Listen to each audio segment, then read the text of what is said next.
Nifty 50, bank Nifty और Sensex ऐसे indices को पढ़ के आप अपनी ट्रेडिंग कैसे कर सकते हैं, आज के इस वीडियो में हम यही बात करने वाले हैं। नमस्कार दोस्तों, मेरा नाम है Ayush and welcome to our technical analysis series. और आज का हमारा टॉपिक है कि इंडाइसेस मतलब निफ्टी 50, बैंक निफ्टी, सेंसेक्स ऐसे इंडाइसेस का मूवमेंट पढ़ के हम कैसे ट्रेडिंग कर सकते हैं स्टॉक मार्केट में। इनका प्राइस मूवमेंट पढ़ना क्यों जरूरी है, सबसे पहले हम उसकी बात करते हैं। अब दोस्तों, बहुत सारे ट्रेडर्स के साथ एक समस्या ये होती है कि जब भी वो किसी स्टॉक को बाय करते हैं तो उनके बाय करने के बाद स्टॉक का प्राइस नीचे गिरने लगता है, और जब भी वो किसी स्टॉक को शॉर्ट करते हैं यानी कि सेल करते हैं तो उसके बाद स्टॉक का प्राइस ऊपर जाने लगता है। तो ये बहुत ही बड़ा डिलेमा है इन्वेस्टर्स के लिए और ट्रेडर्स के लिए, क्योंकि वो अपनी एंट्रीज को परफेक्टली टाइम नहीं कर पा रहे हैं। किस मोमेंट पे हमें एंट्री लेनी चाहिए, कब एग्जिट करना चाहिए, ये सारी चीजें करने में बहुत ज्यादा दिक्कत होती है कुछ ट्रेडर्स को। तो उनके लिए मैं एक बहुत ही सिंपल स्ट्रैटेजी आज इस वीडियो में बताने वाला हूं, जिसमें हम निफ्टी 50 जैसे इंडाइसेस का मूवमेंट पढ़ेंगे और उसके मूवमेंट को हम पढ़ के समझने की कोशिश करेंगे कि बाकी स्टॉक्स में क्या मूवमेंट हो सकता है। तो दोस्तों, ये जो स्ट्रैटेजी है ये इंट्राडे में भी अप्लाई हो सकती है, ये लॉन्ग टर्म पोजिशनल ट्रेडिंग में भी अप्लाई हो सकती है।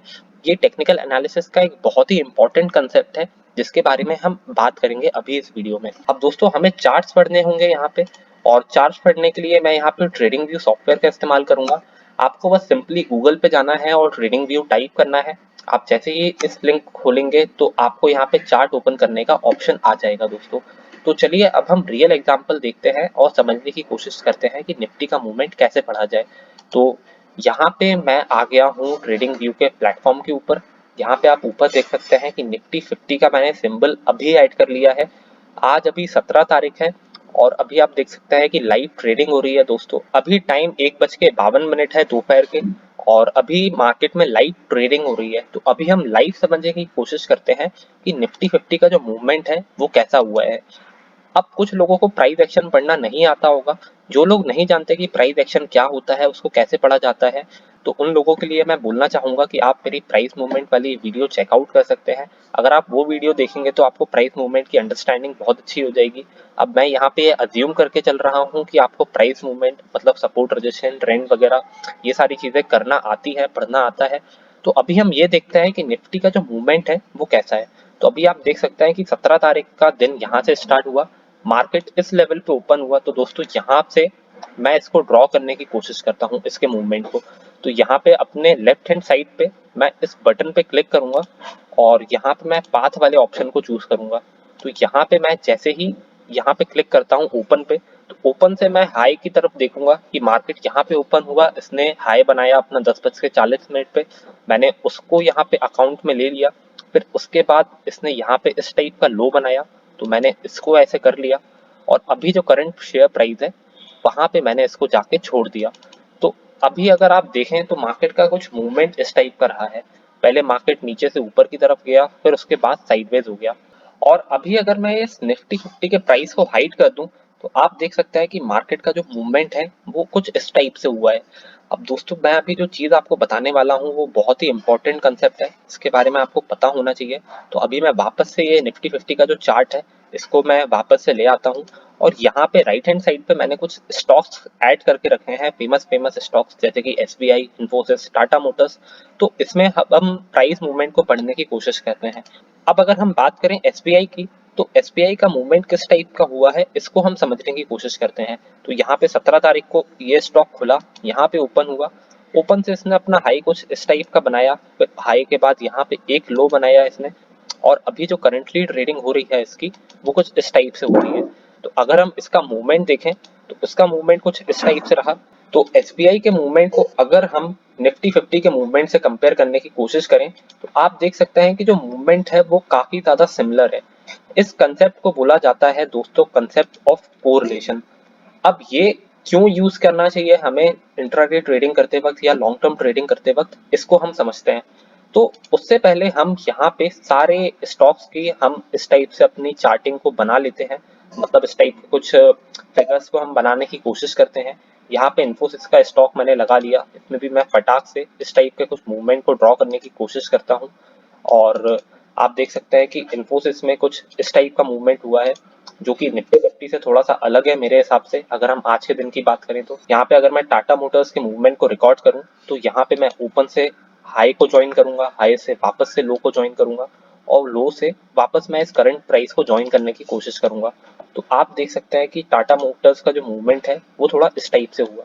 अब इसके बाद अगर हम दूसरे स्टॉक्स की बात करें तो यहाँ पे अब मैं अपना लास्ट स्टॉक का मूवमेंट ट्रैक करने यहाँ पे जा रहा हूँ। ये टीसीएस का चार्ट है।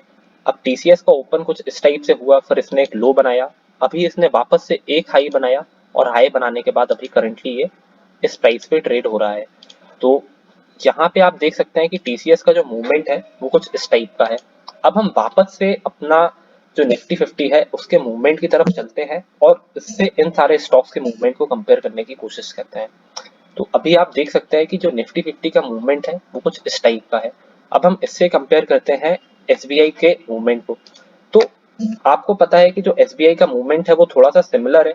तो दोस्तों अगर आपने यहाँ पे एसबीआई का स्टॉक बाय करके रखा है, मान लीजिए अगर आपने स्टॉक को बाय करके रखा है तो एसबीआई का स्टॉक आपका तभी ऊपर जाएगा जब आपका निफ्टी 50 ऊपर जाएगा। अगर निफ्टी 50 ऊपर नहीं जाता है, निफ्टी 50 नीचे जाता है तो आपका जो एसबीआई का स्टॉक है वो भी नीचे गिरने लगेगा। ऐसा इसलिए है क्योंकि ये दोनों स्टॉक जो है वो आपस में कोरिलेटेड है। तो यही होता है concept of correlation stock market में। ये जो कंसेप्ट ऑफ कोरिलेशन है ये स्टॉक मार्केट में भी काम करता है, दूसरे मार्केट्स में भी काम करता है। और ऐसा मार्केट में बोला जाता है कि जब भी मार्केट ऊपर की तरफ जाता है, मतलब जब भी निफ्टी 50 ऊपर की तरफ जाता है तो 70% स्टॉक्स ऊपर की तरफ जाते हैं और जब भी निफ्टी 50 नीचे की तरफ जाता है तो निफ्टी 50 के साथ 90% स्टॉक्स जो है वो नीचे की तरफ जाते हैं। अभी आप यहाँ पे देख सकते हैं कि जो निफ्टी 50 है वो नीचे की तरफ गिर रहा है। तो आप यहाँ पे ऑब्जर्व कर सकते हैं कि जो एसबीआई का प्राइस है ना वो भी नीचे की तरफ गिर रहा है। क्यों? क्योंकि ये ज्यादा कोरिलेटेड है। लेकिन अगर मैं इन्फोसिस के प्राइस मूवमेंट की बात करूं तो इन्फोसिस का प्राइस मूवमेंट इतना ज्यादा कोरिलेटेड नहीं है इंडाइसेस से। तो अभी आप देख सकते हैं कि जो इन्फोसिस का चार्ट है उसमें आप देख सकते हैं कि इस इन्फोसिस का स्टॉक जो है वो ऊपर की तरफ जा रहा है। क्यों? क्योंकि इन्फोसिस का जो स्टॉक है वो कोरिलेटेड नहीं है यहाँ पे। तो आप जिस स्टॉक में भी ट्रेड कर रहे हैं उस स्टॉक में आपको ये देखना है क्या उसका मूवमेंट निफ्टी 50 से कोरिलेटेड तो नहीं है। जैसे अगर मैं बात करूं टाटा मोटर्स की तो टाटा मोटर्स का भी जो मूवमेंट है वो निफ्टी 50 से कोरिलेटेड नहीं है। तो अगर आप यहाँ पे बाइंग और सेलिंग की पोजीशन बनाते हैं तो आपको ज्यादा निफ्टी 50 को देखने की जरूरत नहीं है क्योंकि निफ्टी 50 का कोरिलेशन टाटा मोटर्स से इतना ज्यादा नहीं है। लेकिन यहाँ पे जब मैं बात करता हूँ एसबीआई जैसे स्टॉक्स की तो यहाँ पे अभी इसका जो कोरिलेशन है वो निफ्टी 50 से काफी मिलता जुलता है। तो जब भी हम एसबीआई ऐसे कोई भी स्टॉक में पोजीशन बनाए जिसका मूवमेंट निफ्टी 50 से कोरिलेटेड है तो वहां पे हमें स्टॉक के मूवमेंट को पिक करने के लिए हमें ये देखना होगा कि निफ्टी 50 ऊपर जा रहा है कि नीचे जा रहा है। अगर निफ्टी 50 नीचे जाएगा तो आपका बाय किया हुआ स्टॉक भी नीचे जाएगा। तो आपको बाय उसी समय करना है जब मार्केट ऊपर जाए। मार्केट ऊपर जाए से मेरा मतलब है जब निफ्टी 50 ऊपर जाए। तो इस टाइप से आप कंसेप्ट ऑफ कोरिलेशन का इस्तेमाल कर सकते हैं स्टॉक मार्केट में। ये कंसेप्ट आप intraday trading as well as long term trading में भी अप्लाई कर सकते हैं। बहुत ही सिंपल कंसेप्ट है ये, लेकिन जो लोग मार्केट में नए हैं उन्हें ये कंसेप्ट समझ में नहीं आता है। तो जब भी आप इंट्राडे ट्रेडिंग या लॉन्ग टर्म ट्रेडिंग या पोजिशनल ट्रेडिंग करें हमेशा निफ्टी 50 बैंक निफ्टी जैसे इंडाइसेस का मूवमेंट आप चेक करना ना भूलें। Support, resistance level, trend line, इन सारी चीजों को ड्रॉ करना सीखें अगर आपको आता है तो। और अगर नहीं आता है तो प्लीज हमारी टेक्निकल एनालिसिस की प्लेलिस्ट चेकआउट करें, वो सारी चीजें सीखें और इस कोरिलेशन के कंसेप्ट को बहुत अच्छे से अप्लाई करें मार्केट में प्रॉफिट कमाने के लिए। तो ये था आज का वीडियो हमारा निफ्टी 50 के प्राइस मूवमेंट को लेके। उम्मीद करता हूँ आपको ये वीडियो अच्छा लगा होगा।